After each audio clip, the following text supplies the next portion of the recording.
Hello, everyone. Welcome back. That felt like a very quick break. Hopefully you got a chance to get a cup of coffee or get a snack. But we'll go ahead and get started. And once again, I'll be moderating the session. So if you have any tech issues or questions, feel free to put it in the chat or shoot me an email. And again, the link to all the folder with all of our slides, I'll put in here so you can follow along if you'd like to. And this will be recorded to be shared afterwards. So if you want to pass it along to any staff or anyone who may be interested, you can share the recordings later. But I'll go ahead and turn it over to Juli Moore, who will be leading our session, Leadership, Communication, and Connecting with Staff. Great. Thanks, Amelia. I appreciate that. Good morning, everyone. As Amelia said, my name is Juli Moore, and I'm the director at the Iredell County Public Library. I look forward to spending the next hour with all of you discussing leadership, communication, and connecting with staff. I'll start by, I'll be sharing a little bit of my journey in leadership, but first I'll tell you a little bit about the institution that I work at. The Iredell County Public Library is located in Statesville, North Carolina, which is north of Charlotte. And in the center photo, you'll see our main branch. And to the left is Harmony, which is in a rural part of our county. And to the right in the picture is Troutman, which is in the southern end of our county, closer to Charlotte. So it serves, it's a bedroom community. And in the upper left-hand corner, I'll have you notice our new and improved logo. We've been working last fiscal year on strategic planning. So we updated our logo with some new fun colors, and we added our tagline to that, which is support, empower, educate. We adopted our strategic plan this past spring, right before the pandemic hit. And what I like about our tagline is it's both internal and external, because I want to support, empower, educate our staff, but we also want to do the same for the community that we serve. So it's a little bit about some of the things we've been doing. My slide's not advancing, Amelia. When I hit the arrow, it won't. Try clicking on the slide. Let's see. There we go. Perfect. See, little tricks and tips you never think of. Presenting virtually always has its challenges. A little bit about me. I grew up around libraries, never imagining, like probably many of you, that I would end up being a librarian. In the third grade, when I was asked to write an essay about what I wanted to be when I grew up, I wanted to be a roofer, which is what my dad did. So I didn't just pull that out of the air, but that's what my goal was. And my mom was actually worked in a public library. She started there when I was 2. It was right across the street from my grandparents' house. And my mom would often have to send me back to my grandmother's house, telling me that I couldn't spend as much time there as she did. She's recently retired from libraries. And so I've noticed in my career that I never realized it, but I've always gravitated towards libraries. So prior to moving to North Carolina, I worked for Time Life Books in Alexandria, Virginia, and I worked in their research library, their photography department, and their marketing department. I was working for them when they were kind of in the process of downsizing and shutting down, and the book business wasn't quite what it used to be when they had all those big series of books that they were publishing. It was no longer that. We moved to North Carolina in 2003, and I went back into the workforce in 2005. That's when I started working part-time at the Iredell County Public Library. It was right before they opened the new main branch. So I was very fortunate that right after I started, the new fiscal year happened, they moved into the library, and they had some full-time positions that became available. And I received one of those. I went back to school because I had never finished college. And while I was working I earned my associate's, my bachelor's, and my master's degree, and I've worked in a variety of positions, which has been really beneficial to me in my leadership journey of understanding what the different departments in the library do. So I've worked in circulation. I've been a program specialist where I floated around and worked at the branches or in departments as they had absences or people out. I worked on special projects. I was a branch manager in Troutman, and I see my cohort in the lower right-hand corner, Jennifer Sixkiller, who worked with me in Troutman. Then I became the youth services manager and assistant director, and now into the director position. So that's been really helpful along my journey of understanding what all the parts of the library do. I participated in Leadership Institute in 2014, which was instrumental in getting me really interested in leadership and really looking inwardly at myself, doing a lot of reading and things to increase my skills. And from the point of going to Leadership Institute, I became really involved with the North Carolina Library Association. So I've been involved with a variety of boards, helping with conference planning, and currently organizing the 2020 cohort of the Leadership Institute, which will become the 2021 cohort of the Leadership Institute, thanks to COVID. We've had to kind of push that back. I've also been I'm an active member of the Public Library Directors Association, and I enjoy learning, and I aspire to be a lifelong learner. So I'm always looking for opportunities for personal and professional growth. So as I've been moving through and having leadership and supervisory responsibilities, I wanted to share with all of you some of the challenges that I faced as I was moving up within my organization. I mean, we all know that moving into a new position always has challenges. If you're moving up within your organization, you're potentially faced with navigating, maybe supervising people, members of the staff that you were peers with previously. And I always looked for ways as I moved up to kind of find ways to connect with my staff and make sure that I was understanding and meeting their needs. So when I moved into the youth services manager role, I wanted to meet individually with each of my staff members, and I didn't want it to be a surprise or have them feel not prepared for our meetings. So I sent them ahead of time a list of questions that or topics I wanted to discuss. I wanted to know, which parts of their job they liked the most or the least, if there were areas that they'd like to be involved in or interested in that they haven't had the opportunity to work in, how the schedule worked. And then also I wanted to know what expectations they had of me. So that was really helpful for transitioning into that new role, to be able to open up that discussion with staff. And as I said, supervising your peers is tough. And it's one thing to remember is you really need to be able to set boundaries, and you need to realize that maybe topics or subjects that you previously discussed may need to be off limits now, because you want to have a positive relationship, but you don't want to cross that line. So you need to be realistic and kind of start setting your standards and living with them. And I'll touch on that a little bit more in a little later. And another challenge that I faced personally was public speaking. I could never imagine myself being a public speaker.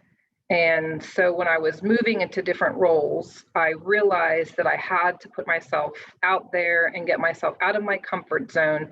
So I purposefully put myself into situations where I had to perform public speaking and get out of my comfort zone. I mean, I would get nervous and my palms would get sweaty, and I would feel like I had to go pee like 23 times before I did my presentation. But after I got out there a while, those things too passed.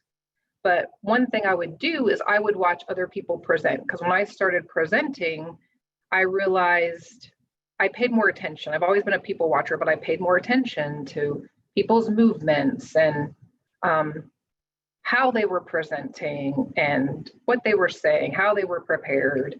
So my first presentation that I did was for NCLA, and this was part of Leadership Institute, where I did a presentation. And I noticed I didn't present until Thursday. So I noticed as I was going to all these presentations that people were co-presenting and they were panel presenting. And I was like, holy cow, I am presenting all by myself and I'm gonna be up in front of this room. So that was a little daunting, but it all worked out really well. And from that point forward, it became easier and easier with each time. So I've done presentations for youth services section and presented to the county commissioners and the town, Trotman town board meetings and Rotary clubs. So with each time, I just encourage you, if you're uncomfortable with public speaking, to put yourself out there and try it. Another thing, a challenge that I faced was wanting to change the culture of my organization. When I moved into my position, I knew that I wanted to change the culture. And that's tough because that's something that takes time and you're not able to just do that overnight. But we'll discuss some of the steps for changing the culture in a little bit.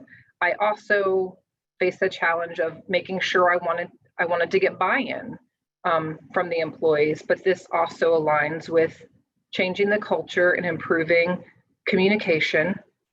And last but not least, my biggest challenge was being patient. And that's really important to be patient, because you have to realize that having an impact and changing the culture and getting buy-in and all of these things you want to accomplish, they take time. And so I just encourage you to not beat yourself up if things don't appear to be happening as quickly as you would like them to, because when you start reflecting and looking backwards, you'll see that you really are making changes and things are happening. As I was preparing for this presentation, I knew what the definition of leadership I had for me, like leadership communication, was personally, but I didn't really know the best way to put that into words. So I was reading a variety of articles and making sure that all of the points that I wanted to get across, I would be hitting on them. But I came across this one article that I really liked the definition. So it did a really good job of summing up what it meant to me. So it's leadership communication is defined as inspiring and encouraging an individual or a group by systematic and meaningful sharing of information by using excellent communication skills. And I thought that did a really good job in a nutshell of summing it up. And I promise that that'll be the only slide that I read to you today, because that's one of my big pet peeves, is having presenters read their slides verbatim. So when you're working on communication, what are some of the benefits that you expect to get? So you're putting all of this effort into effective communication, and what benefits do you hope to derive from all of your efforts? So please feel free to share any of the benefits you would like to get in the chat, but here are some of mine. I knew that I wanted to be able to inspire my staff, and that goes along with changing the culture and getting that buy-in, because if you can inspire your staff to go along or assist you with what your vision or mission is, then you have that buy-in. I also wanted to be able to present my organization's vision. And I mean, we have our tagline of support, empower, educate, but our vision is a vibrant hub of activity that celebrates the diverse community of Iredell County, shares the stories of the past and present, and promotes a prosperous future. So that really gives us a wide area of things to cover, but still, it still aligns with that support, empower, educate of our tagline. I also wanted to be able to effectively convey my message. And that's whether my message is for the public or for my staff or for the stakeholders. So as they say, always have that elevator speech ready, because that's important. You never know when someone's going to ask a question and you get that opportunity, or you're in a situation where you can share that elevator speech. And the last benefit I wanted was to intentionally build my team. And it doesn't necessarily mean management team. It just means my library team, and all those members of my staff are part of the library team. So I wanted to build that team. I know your benefits may look a little bit different, and that's great, but these are some of the things I wanted to accomplish. So Amelia, at this point, is there any, do I need to stop, or are we good to? I don't see any questions. A lot of folks are, suggesting what they see as benefits to communication, but no questions so far. Okay, great. I just want to make sure I wasn't skipping over something important, since the chat's rolling by and I can't quite catch it. So, okay, so where do you begin? So you want to make all these changes in your organization or in your department, wherever it might be. So where do you begin? I mean, we're all different and we all bring something different to the table, and we have different life experiences and different backgrounds. So that's something that we really need to think of too, especially when we're working with our staff. But one thing you need to determine in the beginning is what your leadership style is and your communication style. That is really important. That could be a whole presentation within itself, but just something for you to keep in the back of your mind as you're getting started to determine your leadership and communication style. And the next statement is something that really resonated with me. 7 years ago, I was participating in, our county had a leadership academy, and it was like 14 or 16 weeks long. And we had different trainings, but one of the trainings was the HR department came in. We were talking about a variety of topics, but one thing that the director said that really resonated with me is that you have to set your standards and live with them. And I use this piece of advice a lot as I'm making decisions. So part of what this means to me is that you need to make sure that you're being fair and equitable, and considering how the current decision you make could potentially affect future asks. So here are a few examples, and these aren't all inclusive. And when I talk about some of these, I'm not talking about the exception of it happening one time, but like permanent changes. So for example, a schedule. Everyone needs to alter from their schedule every once in a while, but would you allow one staff member to drastically change their schedule? But then what if the next staff member in that department came and asked? Would you be able to allow all of them to? Because you need to have coverage on public desks and, for example, to make sure you're staffing your desks covered. Or tardiness. This would be more of maybe how other departments address this issue. So if you have one manager who never addresses his staff members, person who's tardy, but then you have another manager of another department who addresses tardiness, is that being fair and consistent according to what the policies are? And so these are just some of the ways that you have to set your standards and live with them, because you have to remember that decisions you make will not be forgotten, even many years later. There's always that one employee, because let's just be real, we have a lot of longevity in employees in libraries. And so people will be like, well, back in 2013, Julie said so-and-so could do that. I don't understand why she won't let you do that. So that's just something I want you to be mindful of. Just set your standards and live with them, and see if this is a one-off decision or something that you'd be comfortable making for future times that this question was asked. Another way that we started improving communication and changing the culture was by conducting an employee survey. So we initially did this in the beginning when I took over as the director, and then we did it again in conjunction with our strategic planning process. So I really like conducting the employee survey because you can get employees' likes and dislikes and suggestions. And we made this survey anonymous, so the employees didn't have to feel as if we knew who they were, that they wouldn't be able to express how they felt because their name was attached to it.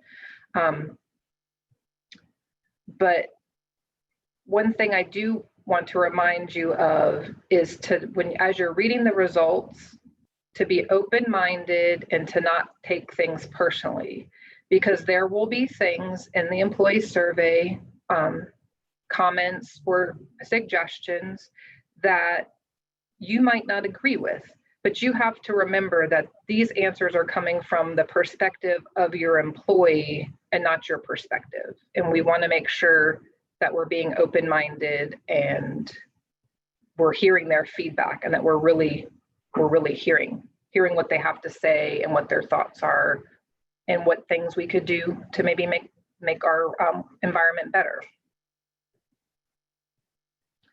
So as you're working on communication, you need to think about what your goal is of improving your communication and changing the culture. Like what goals do you have in mind? So if you have some particular goals, like I said, feel free to share those in the chat to let us know what you're kind of working on or what you would like to work towards. But some of my goals when I moved into my position was, the first one was to create an open door policy. I wanted all of my staff members to feel that they were welcome to come to my office at any time, to email me or call me about anything, no matter how big or small. I didn't want them to feel like they were interrupting me from doing busy work, or that what concern they had wasn't important. And previously, staff at our library didn't feel that they could just walk into my predecessor's office. I mean, a few people did, but that was a very small group of people. And that was one area where I really wanted to shift the culture. Another area that I wanted to change was disseminating information. I knew we had big issues in this area. And when we conducted the employee survey, we knew that communication within our organization was lacking. And it was definitely confirmed in the results that we received in the survey. Therefore, we knew we needed to work on communication. And we'll talk about this in a little bit, about the ways that we worked on that. As I've mentioned before several times, changing the culture was really important to me. And as we know, that involves many parts of open door policy and communication, expressing appreciation and gratitude, which we'll discuss a little bit later, having a positive work environment, among many other areas. So that was one of my big goals. Another goal was building leaders. I mean, I'm a firm believer of promoting within, giving employees opportunity for growth, while also realizing that you may be building a great leader for another organization, but knowing that their time at your organization had meaning and value. Because if you have a lot of driven people who want to be able to move up, I mean, you don't want to hold them back by not giving them opportunities for professional growth, but you're just realistically not going to have a spot for everyone to be promoted and move up. And just realize you are going to be building great leaders for other people, but that's a good thing. And my last goal was creating cohesiveness. Since we have 3 locations, oftentimes it felt like we had 3 little independent libraries out there doing their own thing, their own summer reading program, interpreting our policies their own way, creating their own marketing materials, having the same program but calling it a different name. So we've been making great strides in this area with programming and marketing and our social media posts.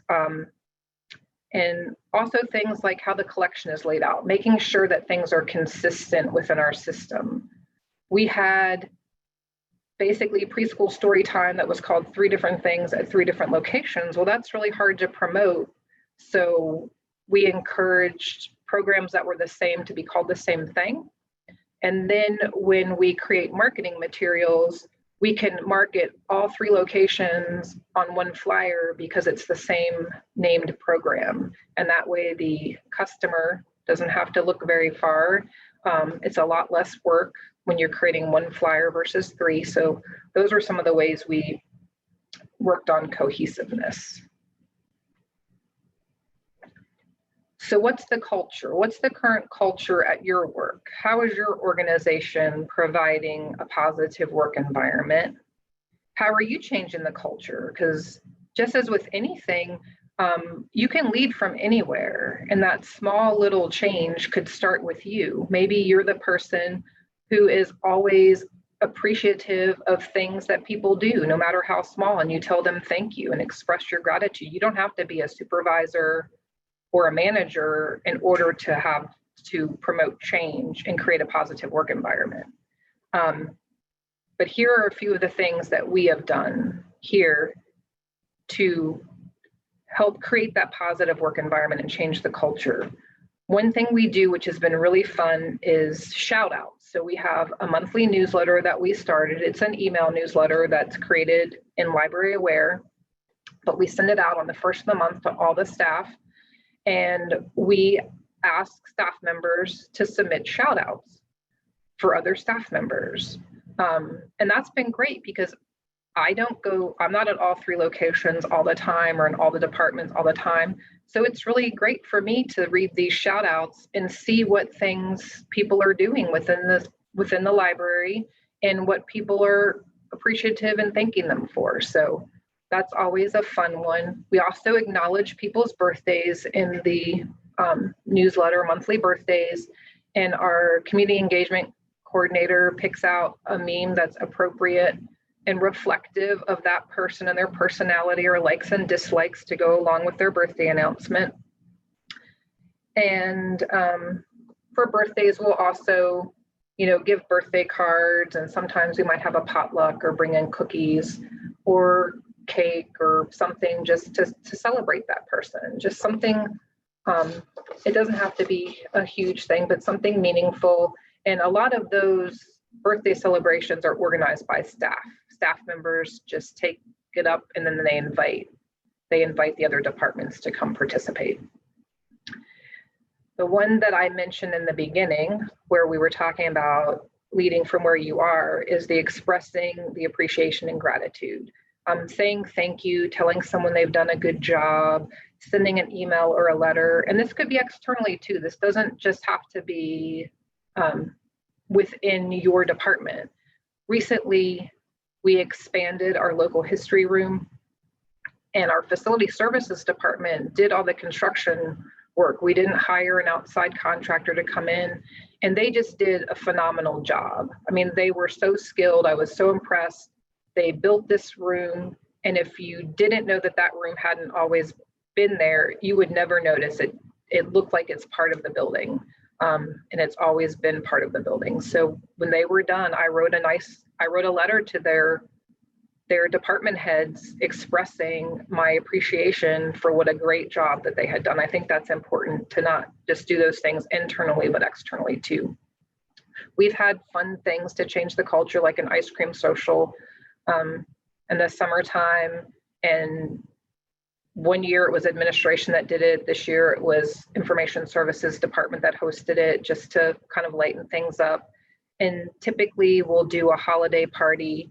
I'm not sure what that'll look like this year, just with COVID and all of that, but we've done evening parties with families, evening parties just with staff. We've done potlucks at lunch, secret Santas, just ways to get people involved if they choose to just help, make the workplace a fun place to be.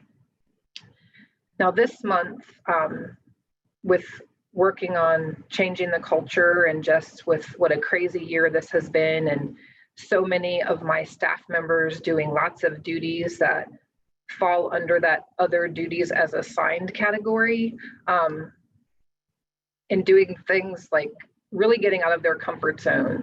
I decided that I would write a personal note to each staff member during the month of November. I thought it went along really well with Thanksgiving and appreciation and gratitude. So in our monthly newsletter, because I didn't want people to feel, see people getting notes and them not getting one and not understand what was going on. So on November 1st, when our newsletter went out and I write a little blurb for our newsletter, my blurb had to do with appreciation and gratitude and Thanksgiving, thanking them for just this crazy year and all of their efforts, but also letting them know that at some point during the month, they would be receiving a personal note from me, because I didn't just want it to be in the blurb. I wanted to write to everyone personally. So, Amelia, do we have any questions at this point, or am I? No questions. You're good. Okay.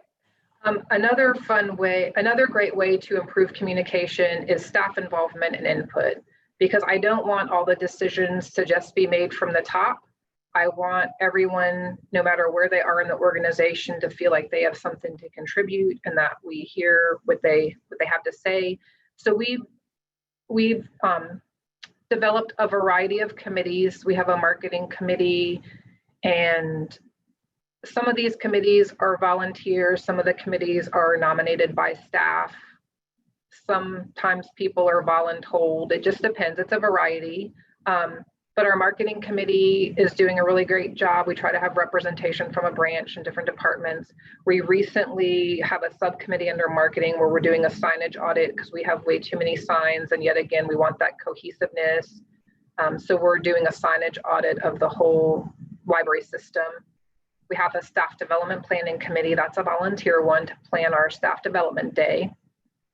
We formed a weeding committee to get a weeding schedule set up and for people to have guidelines to follow, so that they were yet again consistently and cohesively weeding the collection, so it was the same across the system. We developed a curriculum development policy, which has been really great. We've been requiring so much professional development each year, but we wanted to create a curriculum for our staff so that way they could meet certain competencies. The curriculum aligns with the annual evaluation, has the same areas as the annual evaluation from HR does, along with special trainings for various departments. So that's been a really great thing. We have a programming committee to, like I was talking about earlier, to have that cohesiveness and consistency in programming, plus to make sure that the programs we're doing fit with our mission and our vision and our goals. And so if there's any new programs that departments or branches would like to offer, they fill out a form presenting the idea. The programming committee will vet it and say, this is great. This is just a one-off thing that's perfect for your branch, or hey, we think this is a fabulous idea that we should implement system-wide. Same with summer reading. And then, like I mentioned earlier, we had our strategic planning committee. This past February, it was really fun because we had our first ever staff development day.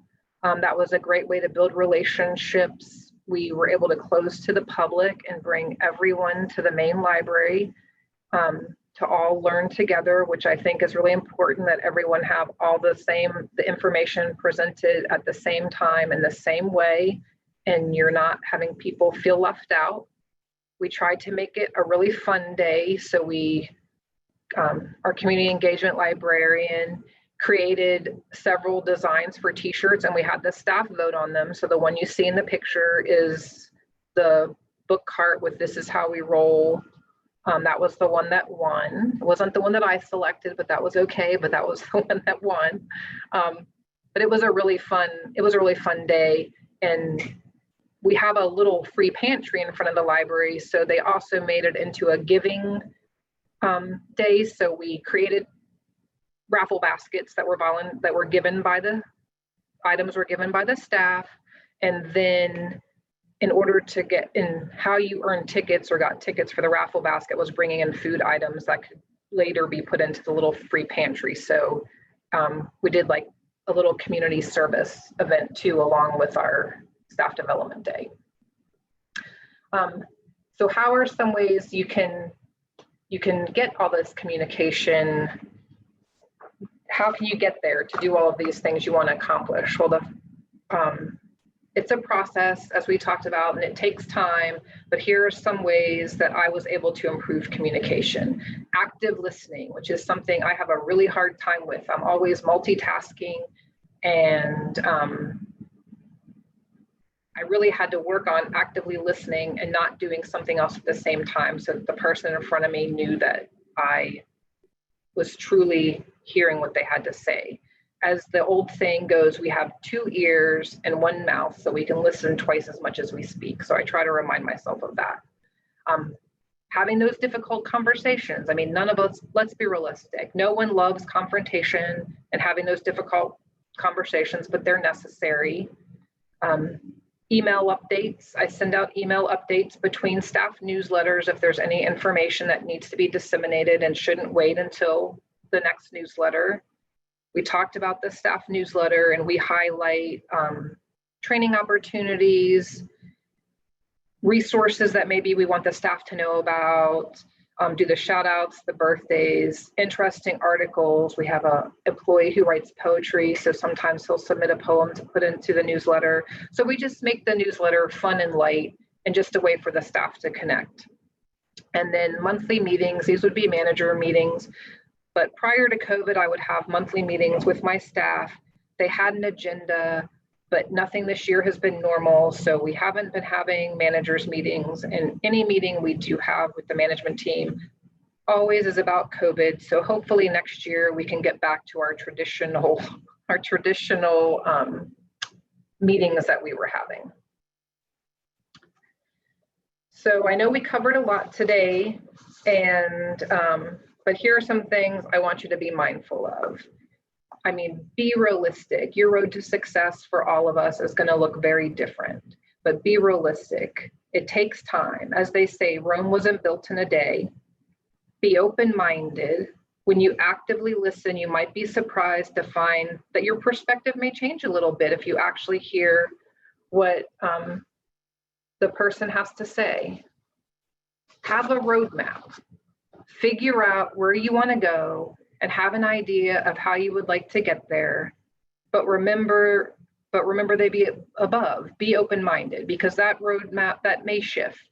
Like where you thought you want to go you might realize it's not where you really want to go, that you want to change.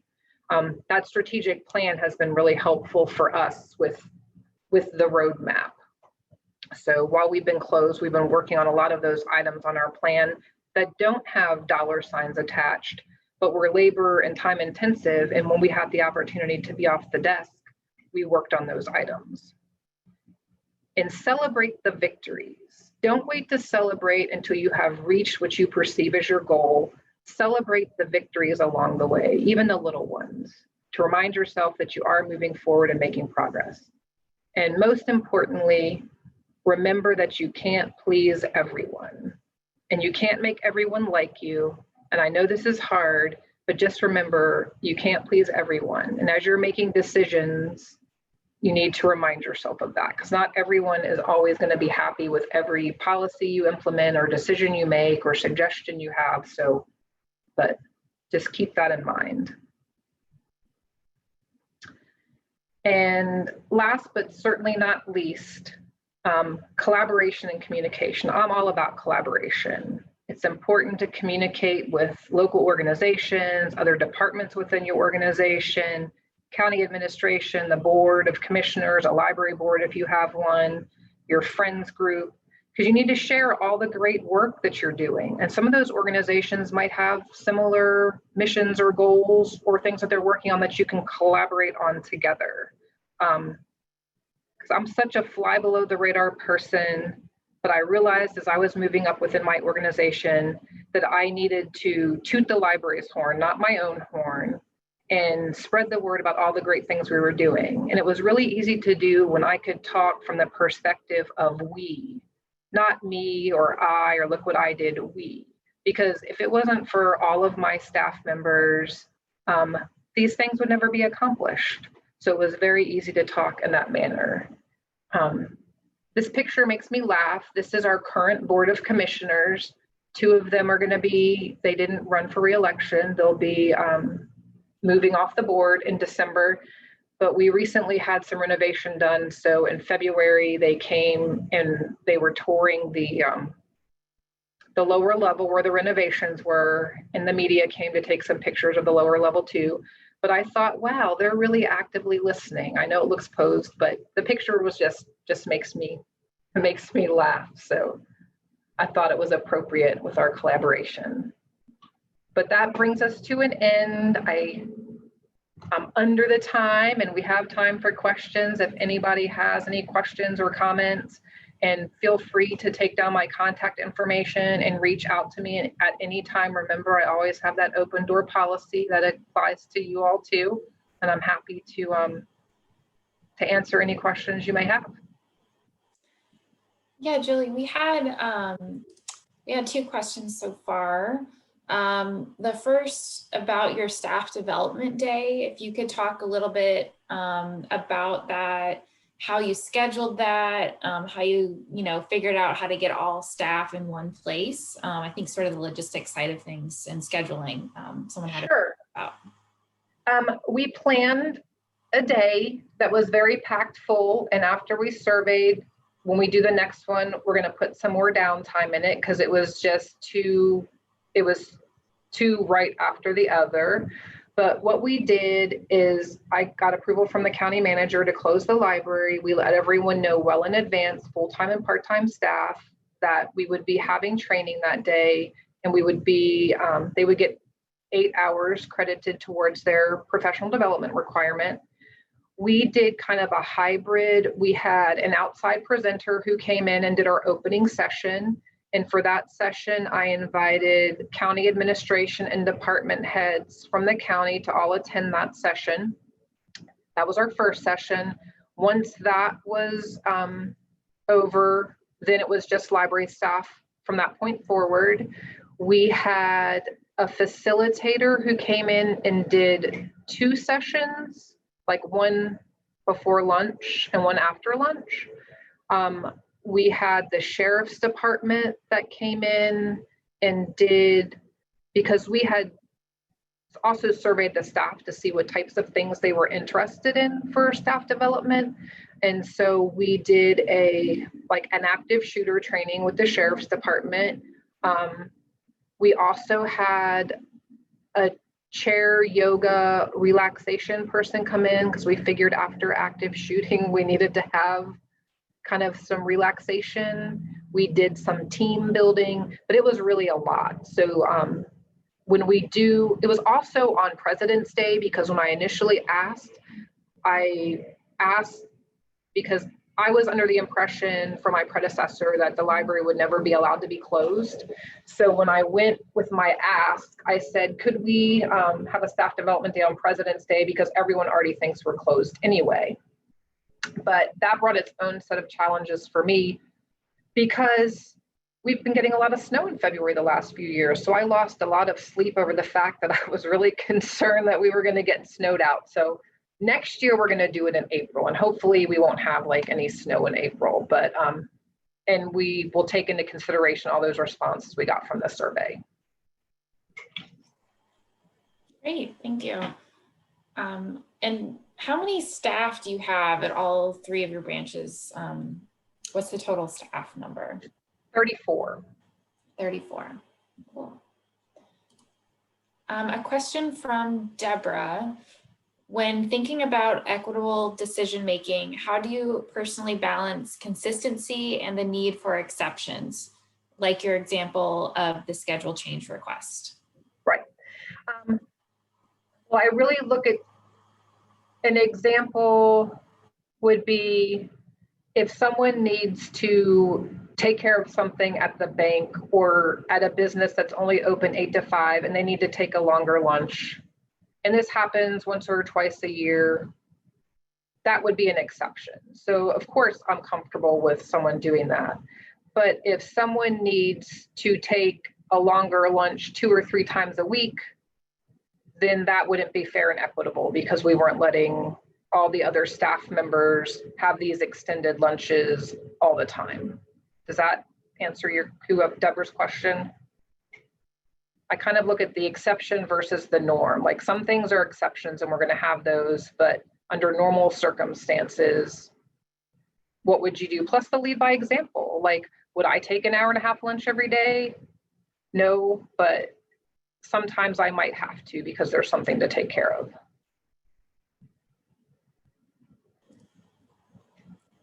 Thank you. Oh, it's Deborah Trogdon, Livingston. She can contact me too. Laura had a question. Can you speak more about your professional development requirements? Sure. Several years ago, the county has strategic goals, and our strategic goals have to align with the county's strategic plan. So we implemented that. Ultimately, we wanted to work up to 40 hours per fiscal year for full-time and 20 hours for part-time. So we started with maybe 8 hours, then 12, then 20, then 40. So what we did, and ultimately my vision was, we don't just want people taking professional development just to take professional development to check a box. Like we want it to be meaningful.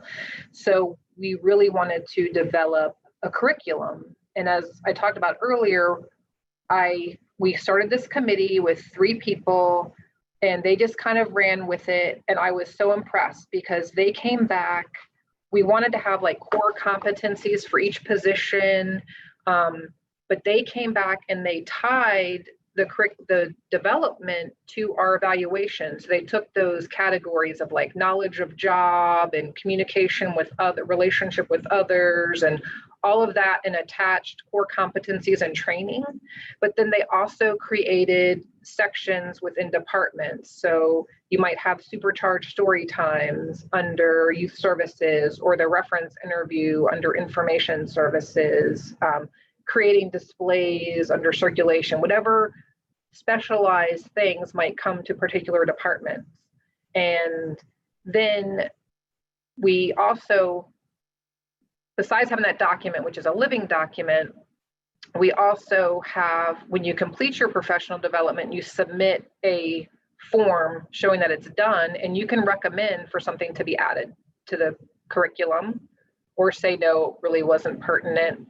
But it just really gives staff a way to have meaningful training. And then when you have a new staff member come in and you let them know that they need to have 40 hours of training, they're not overwhelmed, and they can go to this document and get lots of ideas because the document links you to the training. So we use the state libraries like the Niche Academy or Web Junction. So the links are within this document. So you're not then going and searching for it. So that's been really helpful. It's been really well received too. And that came from the committee, like it started in that committee, right? Right, the committee, 3 people on our staff created the document, and when they presented it to me, because I was just like, hey, we need a professional development curriculum, you know, I didn't know what they would, and I wanted it by like jobs or departments, but I was just blown away by what they created. If anyone would like to see it, feel free to email me and I can send you what our curriculum, I can send you the file so you can see what it looks like. And a committee question, how often do those internal committees meet? I guess maybe in normal times, and then if it's different now. Well, some of them are committees that, well, marketing committee typically meets once a month. The weeding committee, once the weeding guidelines were put into place, doesn't have to meet as often. Maybe they're going to meet on a quarterly basis once it's done. The signage committee, once that's over, will just be kind of let go. Some of them in the beginning, they were more intensive, and now that they're developed, it might be once a month or once a quarter would be my guesstimate for those.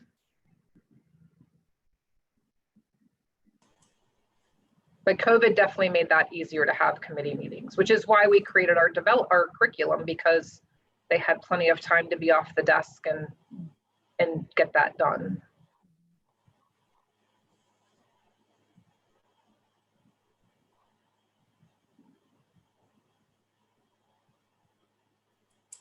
We have about 10 minutes left if there are more questions. Yeah, I know at the end I went a little faster because I kept thinking it ended at 12 and I wanted to leave time for questions. I'm thrown off by the 11:15 to 12:15. Yeah, it's hard to schedule it. Like something pleasing about like the round number of an 11 to 12, but yeah, it's hard with back-to-back sessions. You want some breaks, but My Fitbit like buzzed at like 11:15. I was like, oh no, I've got my 250 steps this hour, but I only have like 10 minutes left. not thinking 12:15. So I'm happy to answer any additional questions because I didn't mean to like rush through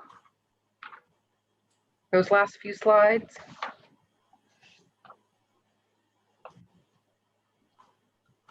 Does anyone have any, because I couldn't read all of your stuff in the chat, but does anyone have any goals or things that they're wanting to accomplish, like through communication that haven't been mentioned?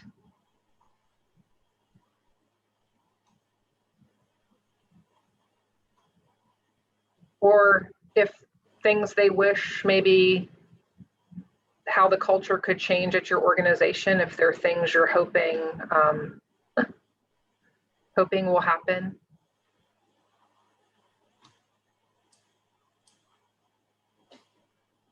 there was some conversation in the chat earlier when we were in that part of the presentation. Some folks talked about, let's see, building trust with your staff, feeling like you're a team, reducing surprises, Yeah, building understanding with each other. it's fun because I'm seeing all these people in the chat that I know. If we're a very connected state, so once you start, as I like to say, happens. North Carolina is vast, but library land is small. So you get to know a lot of people out there. Yeah. Yeah, building trust. I mean, that goes back to that being fair and consistent. But like I said, not everyone's going to be happy, and that's okay. So it's hard, but you just have to make your best decision and follow through and be fair and equitable and consistent. And the majority of people will respect and appreciate that. You'll always have those people who don't, but those are probably people that no matter if you didn't do something, they wouldn't be happy. And if you do something, they're not happy. So they're not happy no matter what you do. So it's kind of a no-win situation. So you just have to realize that, and that's okay. That they're not going to be happy. That's more of a them issue than a you issue. So that's something they need to work through.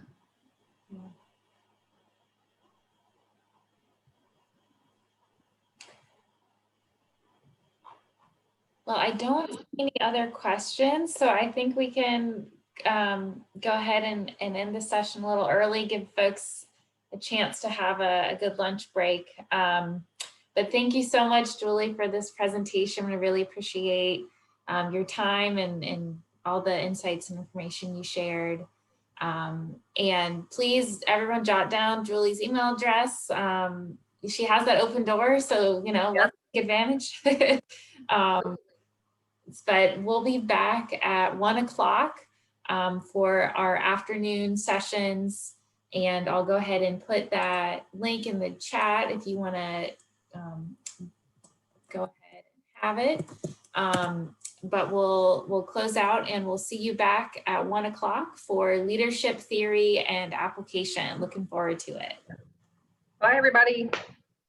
Bye, thank you.